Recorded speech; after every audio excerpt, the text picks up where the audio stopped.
Okay, thank you very much. Good afternoon and welcome to the Foreign Press Center. This afternoon we're very pleased to welcome Ambassador Daniel Baer, who is the U.S. representative to the Organization for Security and Cooperation in Europe. Ambassador Baer will be previewing today the upcoming ministerial on December 3rd and 4th and addressing any other questions that you may have today. So without further ado, a warm welcome to Ambassador Baer. Thank you. Thanks very much, and thanks to you for taking time during a week when much of Washington is in the process of getting ready to shut down and celebrate Thanksgiving. It's nice to see some of you again. I know I've seen some of you before. I think a couple years ago I did one of these briefings before the ministerial, so it's nice to see you again. I won't say too much at the outset, but let me just give a quick preview of kind of what I expect to be key themes out of the ministerial next week in Belgrade. Obviously, this has been another incredibly intense year of work within and for the OSCE, and I expect basically kind of three top agenda items. One will be the ongoing efforts to de-escalate the Russia-Ukraine crisis, where the OSCE has been so deeply engaged both operationally in the form of the Special Monitoring Mission to Ukraine, as well as several of the independent institutions of the OSCE. ODIHR has obviously been deeply involved, the Parliamentary Assembly, in monitoring and observing elections. The Representative on Freedom of the Media and the High Commissioner on National Minorities have both also been deeply engaged. Recently, ODIHR and the High Commissioner on National Minorities did a report on Russia-occupied Crimea and the human rights situation there. So there's been a series of operational engagements on the ground, as well as obviously the diplomatic process, and the OSCE is, along with Russia and Ukraine, makes up the Trilateral Contact Group, whose working groups continue to be a forum for what we hope will be a successful political track for de-escalating the crisis. Obviously, there's been a worrying uptick in fighting in recent weeks that makes the political track much more difficult, makes it much more difficult to move forward with the work that needs to be done there. And so we will continue to, as well as many others, will continue to emphasize the need for full implementation of the Minsk agreements of last September and this February.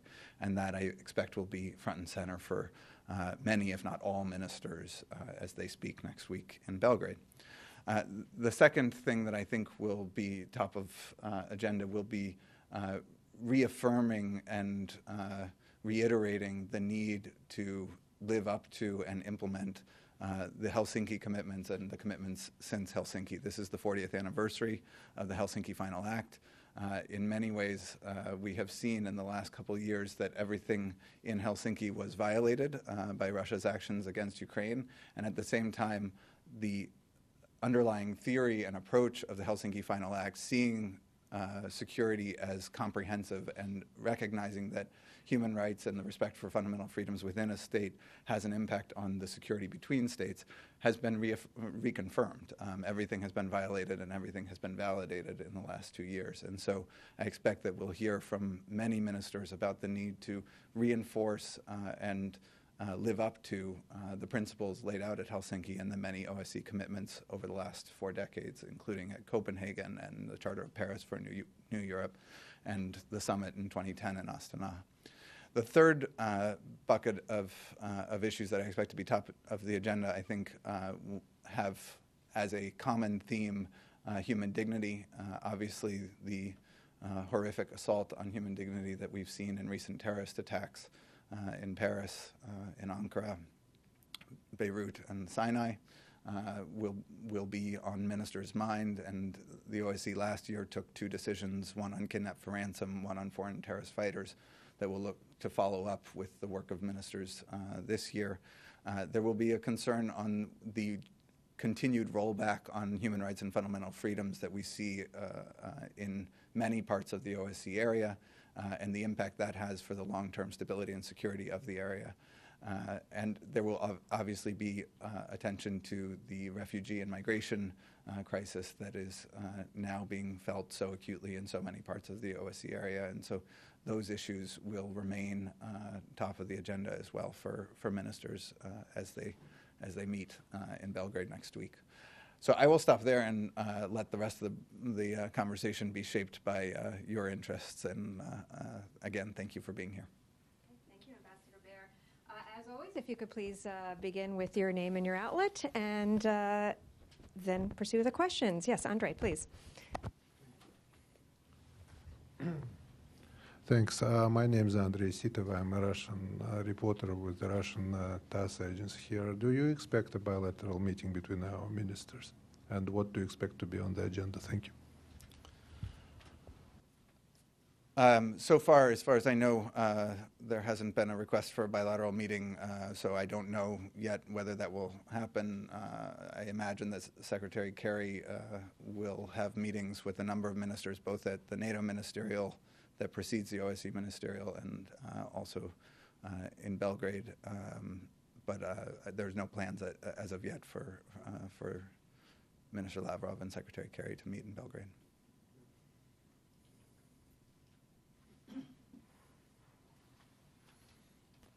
Hi, it's Olga Tanis with Hürriyet. Good to see you here again, and thanks for this. I had a general question regarding the U.S. administration's policy vis-à-vis Turkey in this OSCE, especially in terms of the recent elections and the concern that the OSCE indicated in the preliminary report. So. Can I get your first and general assessment about this preliminary report, and what is your assessment for the next election? For example, is it enough to monitor the elections in Turkey with the current status, or will you raise this issue in upcoming years, and will you suggest, for example, a more comprehensive monitoring for Turkey in terms of the elections? Thanks for the question. We did pay close attention to the preliminary report from ODIHR, which raised a number of issues that were not new, I think, to anybody. And there will be a follow-up report that is the comprehensive report that'll come out in the not too distant future, and obviously we'll wait to see that as well. The United States has made clear numerous times that we see, for example, a free and independent media to be a fundamental component of a strong, democratic, peaceful, and prosperous future for Turkey, and we will continue to see that as being true and continue to point that out.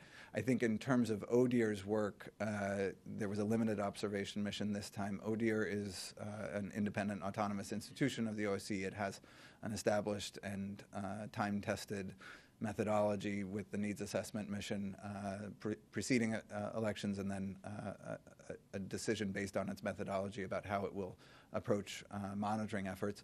And I think the question about what the possibilities are for future monitoring efforts is probably best directed to ODIHR. We respect their independence. There's a reason why ODIHR has developed to be the gold standard in terms of election observation around the world, and part of that is their independence. So, I mean, I think in terms of what future observation efforts look like, we will continue to support ODIHR's using its independent methodology, and if that would suggest a broader mandate, a broader mission, then we would be supportive of that and look to support it as best we could. Questions from New York, we warmly welcome you to step up to the microphones there, and I'll be able to invite you for a question. Inga, you had a question from PAP. Thank you, Inga from Polish press agency PAP. Hello. I would like to ask you, what's the U.S. position on Russia sanctions? Of course, I know that it's not for OECD to decide, but we heard that European Union sanctions that were expired in January will probably be extended for another 6 months. So what's the U.S. position on this? And secondly, generally, you know, there were some worries that Putin's move to Syria was somehow to distract attention from Ukraine, and now these worries are even reinforced after Paris attack, as more and more Europeans seek cooperation with Russia against ISIS. So I wanted to know what the US is actually doing to make sure that it's not the case that there's no any dirty trade over Ukraine. Thank you. Thanks. On the first question, you know, the U.S. and our partners in the EU, as well as other partners, Canada, of course, have been incredibly effective, I think, at working in concert and moving forward together to try very hard to create the incentives for de-escalation that are necessary for de-escalation in terms of unwinding Russia's aggression against Ukraine. And obviously the sanctions have been one of the tools, the policy tools in that effort. We've made clear, as has the EU multiple times, that the conversation about lifting some of the sanctions can only begin when Minsk is fully implemented. And that means all parts of the Minsk agreements of last September and February, including the return of the border to Ukrainian government control. And so in that respect, I think for as long as Russia and its proxies have not fulfilled their end of the Minsk agreements, then it will be necessary to maintain the pressure of those sanctions. And obviously, nobody wants to have those in place.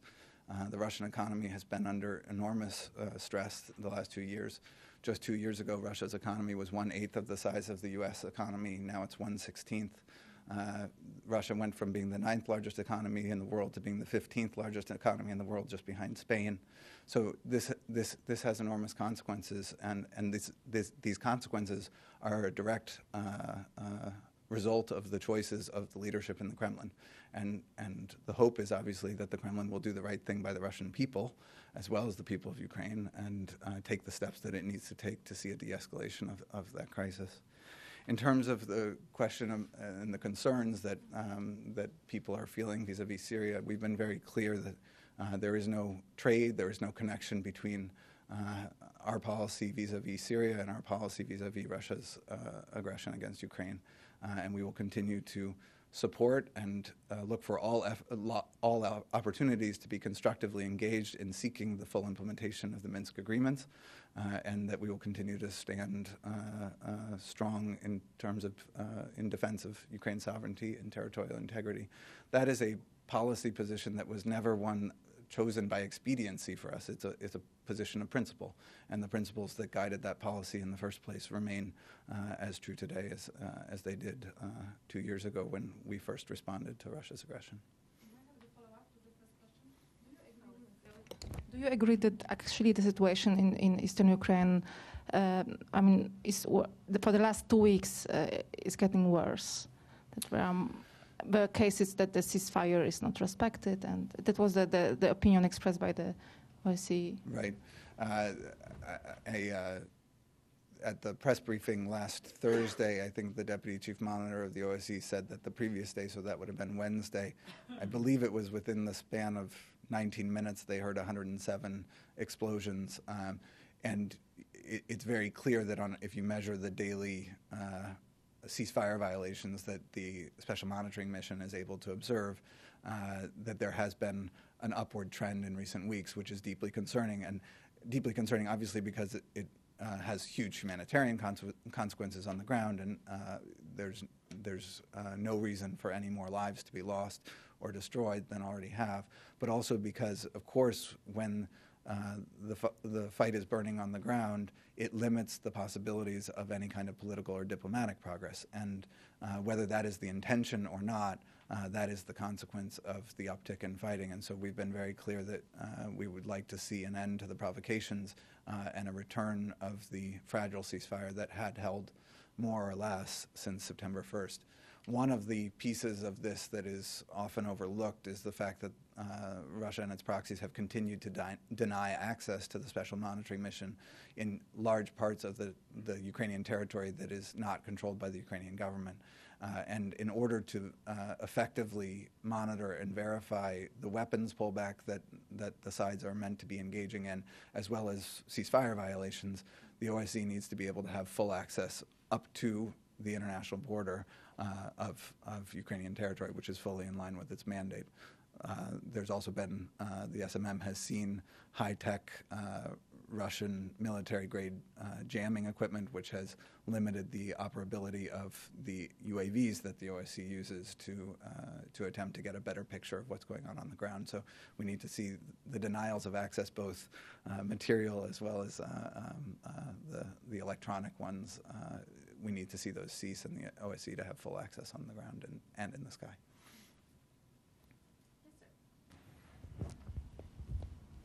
Gary Iwele, Bakalo State Media LLC. Thank you, Mr. Ambassador. it's a little bit of kind of follow-up with my colleague here. Do you think that the Russian engagement in Syria changed the way of United States should be dealing with Russia? Should the United States consider Russia now as an ally in dealing with terrorists, with ISIS, for example? And also, I would like to know, is any specific about President Hollande visit here in the United States? Because some other people are talking about sort of kind of mediation between United States and Russia that the President Hollande is trying to play as a role. Do you have any assessment about that? Thank you. On the first part of your question, I think the United States would welcome constructive efforts by Russia and by other partners to help destroy ISIS. Unfortunately, what we've seen so far is that the bulk of Russia's military action has been not aimed at ISIS, but actually at the moderate. It has not been aimed at areas where ISIS is operating or are ISIS strongholds, but rather at areas where moderate opposition who need to be part of the political transition in Syria are operating. And so we haven't seen that yet. In terms of President Hollande's visit, obviously President Obama, as well as many, many others in the U.S. government, have made clear our strong sense of solidarity with our friends in Paris in the wake of the attacks 10 days ago. And I expect that the President and President Hollande will talk about how we can work together with our oldest ally in terms of confronting the threat that is posed by ISIS. Thank you, Ambassador. Manuel Erice from ABC Spanish newspaper. I would like to know how important is for U.S. representative the fact that the Congress, the Camera, voted against the coming of Syrian refugees. And what's going to be your point of view in this appointment? Thank you. I think that obviously the humanitarian crisis that we see emanating from the conflict in Syria is one that is posing challenges, many obviously posing humongous challenges in the neighbors to Syria, Turkey included, and many, many miles away from Syria. And it underscores the urgency of finding a solution to that conflict and the missed opportunities that have happened over the recent years. The United States is the largest humanitarian contributor to the refugees who are emanating from Syria. We are the single largest. We donate more food than all other donors combined that is reaching people still in Syria. So we are on the front lines and trying to do as much as we can to help support the refugee needs there and in neighboring countries. We've been very active in working with partners to try to meet the gaps in UNHCR appeals, which I believe are running around 67% around the world in terms of the difference between what the UNHCR says it needs and what it's able to get in pledges. And so we will continue to be on the front lines with respect to supporting addressing refugee needs. Obviously, there's an ongoing domestic political conversation, which you've noticed, and I think many of us have found, well, I can speak for myself and say that I have found myself several times in recent weeks thinking about Ronald Reagan's words when he talked about pilgrims hurtling through the darkness towards home when they came to America. And we know that for many years, America has been a place where people who were dispossessed, who had their rights violated at home, have come and contributed to our country. And the United States has a very elaborate set of processes for screening refugees. And the comfort that we have given to millions of refugees over the years is not only part of who we are, but it has contributed to our country. And I expect that in the weeks ahead, we'll continue to hear those reminders as we figure out how to deal with this latest challenge.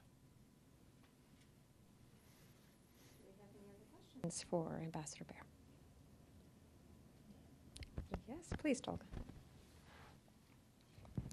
Thanks. Can I also ask another question regarding the foreign fighters' influx to Syria from all around Europe?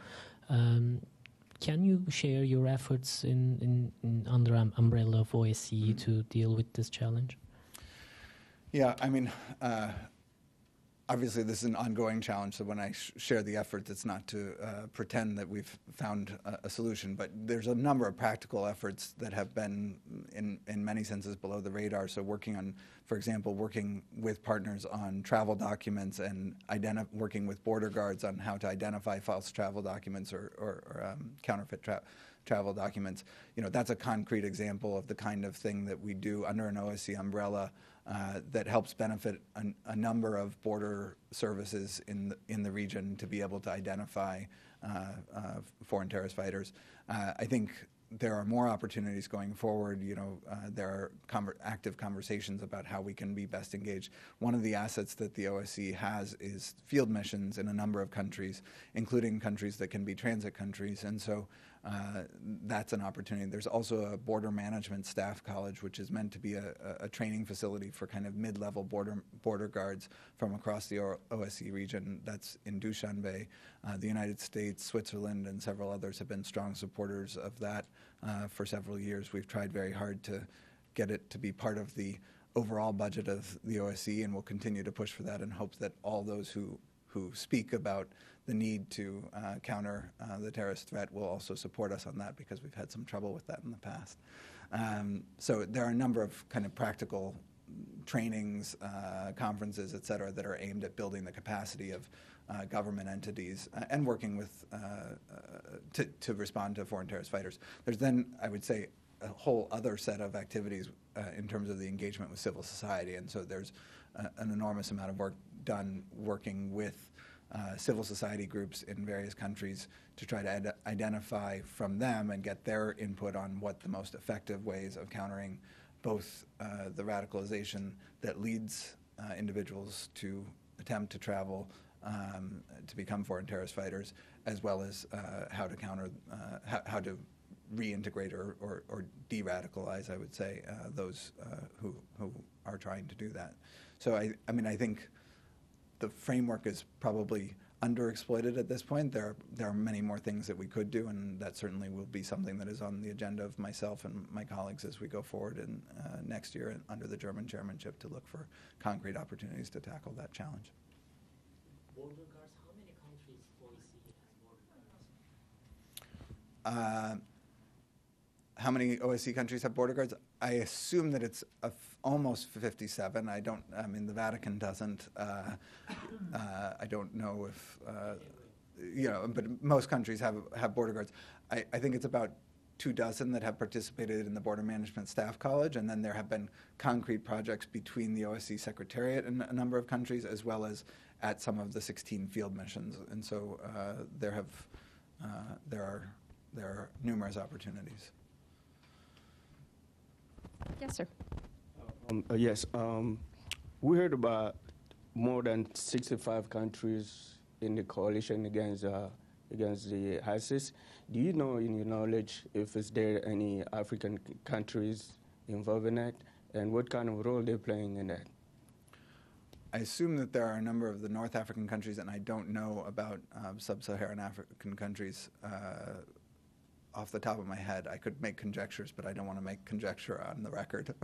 So I can follow up and get you that information. I'm happy to follow up. Any other questions?